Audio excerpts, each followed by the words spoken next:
Hello दोस्तों, good morning. मैं विवेक सागर। आज का हमारा टॉपिक है वैदिक सभ्यता, वैदिक सिविलाइजेशन। वैदिक सभ्यता में लोगों को लोहे का पूर्ण ज्ञान नहीं था। वैदिक सभ्यता में लोहे के साक्ष्य कहाँ से प्राप्त है? वैदिक सभ्यता में लोहे के साक्ष्य अतरंजी खेड़ा, जिला एटा, यूपी, उत्तर प्रदेश से प्राप्त है। सिंधु घाटी सभ्यता में सबसे पहले उपयोग की जाने वाली धातु कांसा थी। वैदिक सभ्यता को दो भागों में विभाजित किया गया है। नंबर एक, पूर्व वैदिक काल, प्री वैदिक पीरियड, 1500 ईस्वी से 1000 ईस्वी पूर्व या ऋग्वैदिक काल। नंबर दो, उत्तर वैदिक काल, पोस्ट वैदिक पीरियड, 1000 बीसी से 600 बीसी या ईस्वी पूर्व। उत्तर वैदिक काल को हम लोहे का युग भी कहते हैं। उत्तर वैदिक काल में लोहे का उपयोग लोहे लोहे धातु का उपयोग हुआ है। लोहे धातु के उपयोग के साक्ष्य कहाँ से प्राप्त है? तो उत्तर वैदिक काल में लोहे धातु के साक्ष्य अतरंजी खेड़ा, जिला एटा, यूपी, उत्तर प्रदेश से प्राप्त हैं। वैदिक सभ्यता का अर्थ क्या है? वैदिक सभ्यता का अर्थ है वेदों से। वेदों का संकलन किसने किया है? वेदों का संकलन महर्षि वेद व्यास ने किया है। संकलन का क्या अर्थ है? संकलन का अर्थ है एक जगह पर चीजों को व्यवस्थित रूप से रखना या क्रमबद्ध तरीके से चीजों को व्यवस्थित करना। वेदों का क्रम वेदों का क्रम है वेद, ब्राह्मण ग्रंथ, आरण्यक, उपनिषद। आर्यों द्वारा निर्मित सभ्यता वैदिक सभ्यता कहलाई। वैदिक सभ्यता का निर्माण किसने किया? वैदिक सभ्यता का निर्माण आर्यों द्वारा किया गया। आर्य कौन थे? आर्य कौन थे? आर्य गोरी लोग थे जो विदेशी लोग थे या विदेश से आए थे। आर्य का अर्थ है श्रेष्ठ। Very very important point. वैदिक सभ्यता कैसी सभ्यता थी? वैदिक सभ्यता एक ग्रामीण सभ्यता थी, विलेज ऑफ सिविलाइजेशन। सिंधु घाटी सभ्यता कैसी सभ्यता थी? सिंधु घाटी सभ्यता नगरीय सभ्यता, शहरीय सभ्यता थी, सिटी ऑफ सिविलाइजेशन। सिंधु घाटी सभ्यता के बाद एक नई सभ्यता का निर्माण हुआ जिसे हम वैदिक सभ्यता कहते हैं। शहरी या नगरीय सभ्यता एक सिंधु सभ्यता थी जिसका पतन या विनाश या नष्ट होने का मेन कारण बाढ़ थी। इसके बाद वैदिक सभ्यता आई जिसने ब्राह्मणी सभ्यता को विकसित किया। वैदिक सभ्यता के लोगों की भाषा क्या थी? वैदिक सभ्यता के लोगों की भाषा संस्कृत थी। वैदिक सभ्यता की सामान्यता जानकारी, वैदिक सिविलाइजेशन ऑफ जनरल इंफॉर्मेशन। वैदिक सभ्यता में शाकाहारी और मांसाहारी दोनों तरह के लोग थे।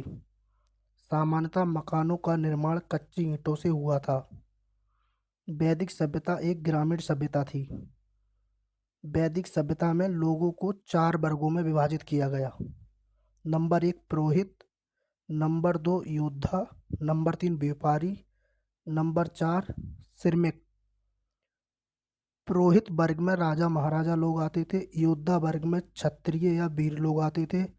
व्यापारी वर्ग में व्यापार करने वाले लोग आते थे और श्रमिक वर्ग में मजदूर लोग आते थे। सिंधु घाटी सभ्यता के पतन के क्या कारण थे? सिंधु घाटी सभ्यता के पतन के मुख्य कारण बाढ़, जलवायु परिवर्तन, प्राकृतिक आपदाएं आदि मेन कारण थे या मुख्य कारण थे। वैदिक सभ्यता के पतन के क्या कारण थे? तो वैदिक सभ्यता के बाढ़, जलवायु परिवर्तन, प्राकृतिक आपदा, बाहरी आक्रमण, राजनीतिक बदलाव, श्रमिक आंदोलन का उदय, ये सारे वैदिक सिविलाइजेशन के मुख्य कारण थे। वैदिक सभ्यता के लोगों की माप तोल के क्या साधन थे? तो वैदिक सभ्यता में लोग 16 के गुणक में माप तोल किया करते थे। 16, 32, 64। वैदिक सभ्यता के अंदर हड़प्पा लिपि के लगभग 400 अक्षर पाए गए हैं या देखे गए हैं। आर्यों का आगमन कहाँ से हुआ है? आर्यों का आगमन कहाँ से हुआ है? मैक्स मूलर के द्वारा आर्यों का आगमन। मैक्स मूलर एक इतिहासकार हैं। मैक्स मूलर ने कहा आर्य विदेशी लोग जो मध्य एशिया से आए थे। आर्यों के आने के साक्ष्य बोगज कोई अभिलेख 1400 BC अभिलेख से प्राप्त है। मैक्स मूलर के द्वारा बताया गया है आर्यों ने भारत पर आक्रमण किया, सिंधु घाटी सभ्यता का पतन किया। मैक्स मूलर द्वारा बताया गया है आर्य मध्य एशिया से हिंदू कुश पर्वत के रास्ते भारत में आए और सिंधु घाटी सभ्यता का पतन किया। आर्य गोरे थे जो विदेशी लोग थे। द्रविड़ काले थे जो भारतीय लोग थे। आर्य वर्षित द्रविड़ के बीच युद्ध हुआ। आर्यों का राजा सुदास था और द्रविड़ 10 राजा थे जिसमें 10 राजाओं की हार हुई और आर्यों के राजा सुदास की जीत हुई। आर्यों का राजा सुदास था। द्रविड़ 10 भारतीय राजा थे। इस कारण आर्यों ने सिंधु घाटी सभ्यता का पतन किया। आर्यों ने एक नई सभ्यता का विकास किया। वह सभ्यता वैदिक सभ्यता थी। नोट: मैक्स मूलर द्वारा सिंधु घाटी सभ्यता का पतन आर्यों द्वारा किया गया है, ये कथन गलत है। सिंधु घाटी सभ्यता का पतन मुख्य कारण बाढ़ थी या प्राकृतिक आपदा थी। अन्य इतिहासकार व्यक्तियों के द्वारा आर्य लोगों का आगमन कहाँ कहाँ से है? अन्य इतिहासकार व्यक्तियों के द्वारा आर्य लोग कहाँ कहाँ से आए थे? एडवर्ड मेयर ने कहा आर्य पानीर का पठार से आए थे। पेनका हट ने कहा आर्य लोग जर्मनी से आए थे। दयानंद सरस्वती ने कहा आर्य लोग तिब्बत से आए थे। गाइल्स ने कहा आर्य लोग हंगरी से आए थे। बाल गंगाधर तिलक ने कहा आर्य लोग उत्तरी ध्रुव से आए थे। आर्यों का भारत में आना सबसे ज़्यादा मैक्स मूलर द्वारा मध्य एशिया से माना गया है। मैक्स मूलर के द्वारा सिंधु घाटी सभ्यता का पतन आर्यों ने किया, इस कथन को असत्य माना गया है। सिंधु घाटी सभ्यता का पतन मुख्य कारण बाढ़, जलवायु परिवर्तन, प्राकृतिक आपदाएं थीं। आर्य के समाज को पंच जन कहा जाता था क्योंकि आर्यों के काल में समाज 5 वर्गों में विभाजित था। नंबर 1 राष्ट्र, नंबर 2 जन, नंबर 3 विश्व, नंबर 4 ग्राम या गांव, नंबर 5 कुल या परिवार। राष्ट्र: आर्यों के काल में राष्ट्र को सबसे बड़ी इकाई माना जाता था। कुल: आर्यों के समाज में आर्यों के काल में कुल को सबसे छोटी इकाई माना गया है।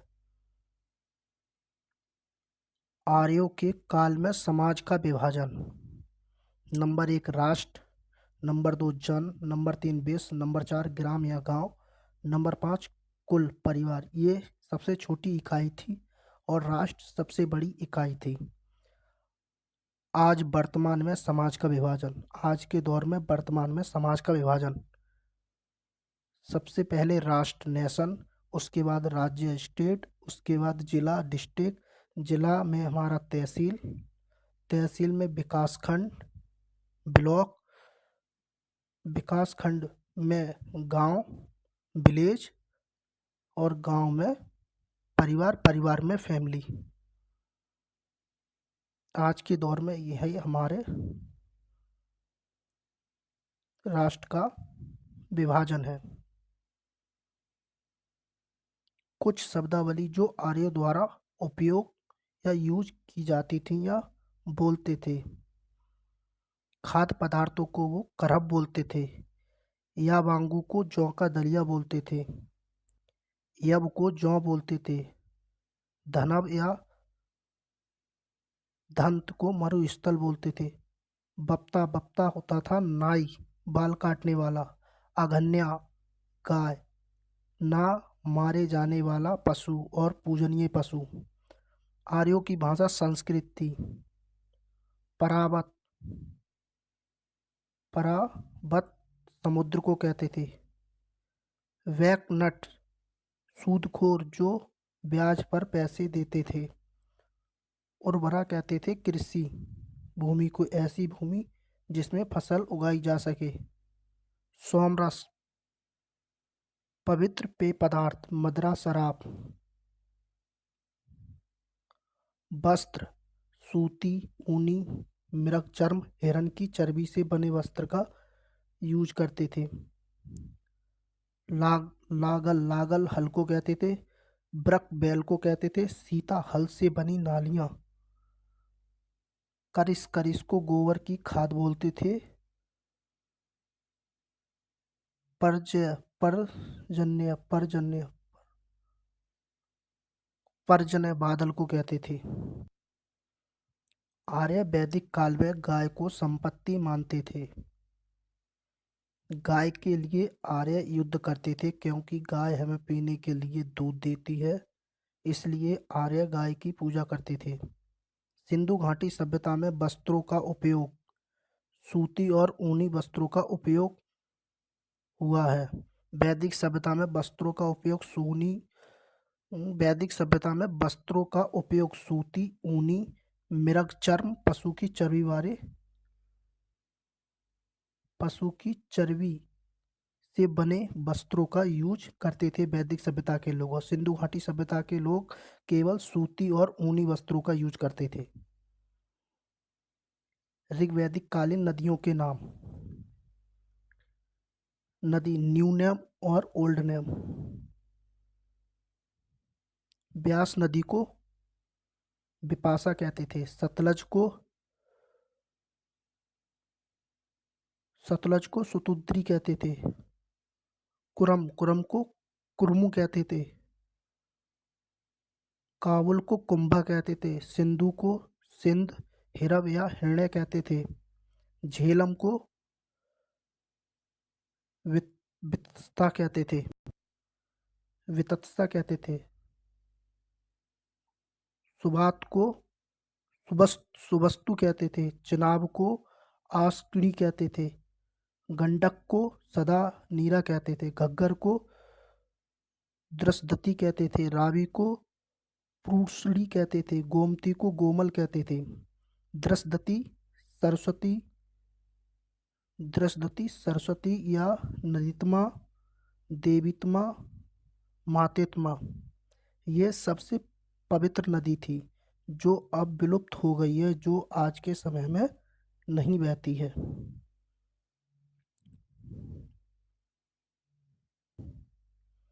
पूर्व वैदिक कालीन या ऋग्वैदिक कालीन समाज की विशेषताएं क्या क्या थी। पॉइंट नंबर 1, सिंधु घाटी सभ्यता का समाज या सोसाइटी मात्र सत्तात्मक थी, मतलब महिलाओं के हाथों में थी।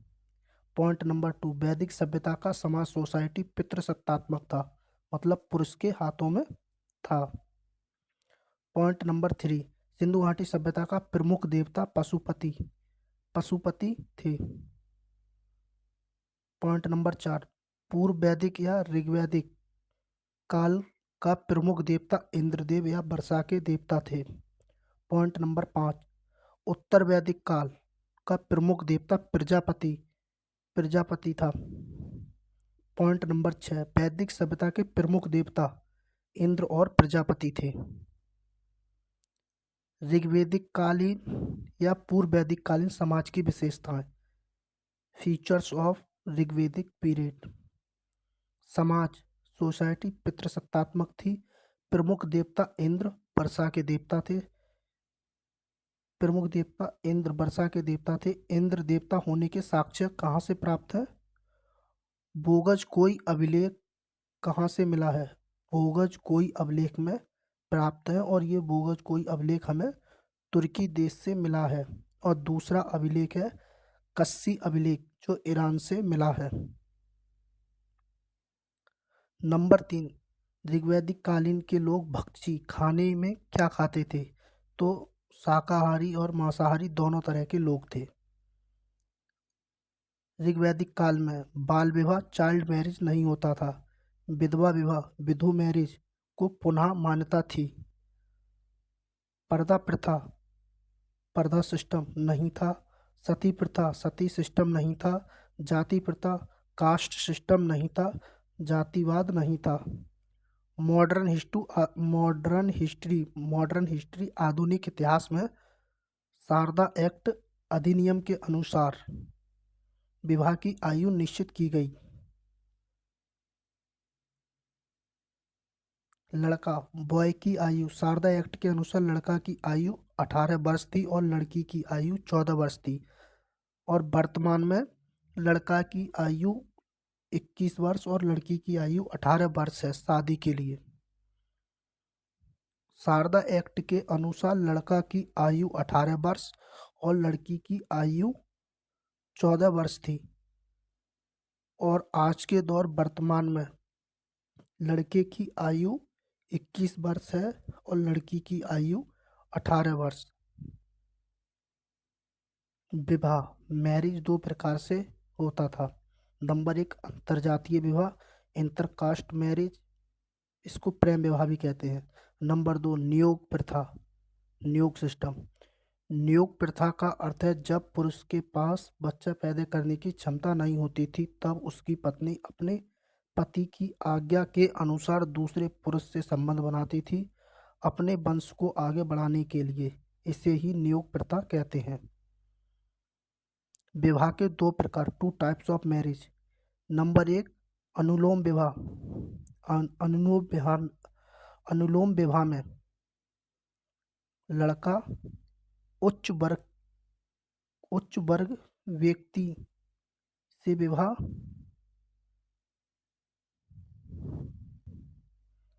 अनुलोम विवाह में उच्च वर्ग का व्यक्ति निम्न वर्ग के व्यक्ति से शादी करता था। मतलब उच्च वर्ग का लड़का होता था और निम्न वर्ग की लड़की होती थी। विवाह संपन्नता के आधार पर होता था। पैसा वाला व्यक्ति अपने लड़के की शादी निम्न वर्ग की गरीब घर की लड़की से शादी करता था। प्रतिलोम में प्रतिलोम में प्रतिलोम में प्रतिलोम विवाह में इसका उल्टा होता था। निम्न वर्ग का व्यक्ति उच्च वर्ग के व्यक्ति से विवाह करता था। लड़का निम्न वर्ग का गरीब होता था, लड़की उच्च वर्ग की अमीर होती थी। नोट, ऋग्वैदिक काल में प्रॉपर्टी संपत्ति के आधार पर विवाह होता था।